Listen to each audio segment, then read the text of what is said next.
এই অবুঝ মনে কে যে ক্ষণে ক্ষণে চুপি চুপি দোলা দেয়।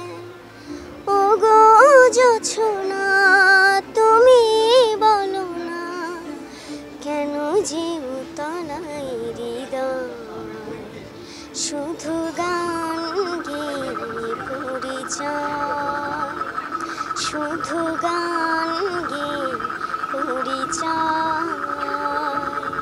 পুরস্কার জিনিসটা আসলে নিজে পেলেও ভালো লাগে, আবার কাছের মানুষজনকে যখন দেখি যে তারা কিছু একটা অ্যাচিভ করছে তখনও দেখতে ভালো লাগে। আর অনেকদিন পরে সবার সাথে দেখা হয়েছে। নর্মালি আসলে কাজের ব্যস্ততার কারণে ওরকমভাবে দেখা হয় না, বাট কোনো একটা ইভেন্টের মাধ্যমে সবার সাথে মিট হলে তখন অনেক ভালো লাগে। আমি আসলে মিডিয়াতে খুব কম অ্যাক্টিভ, বাট গানের প্রতি ভালোবাসা সেই আগের মতোই আছে।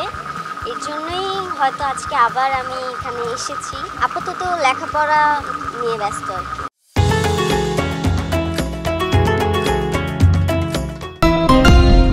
শিওরলি বলতে পারছি না যে আগামীতে কী করবো, এটা সময় বলে দিবে।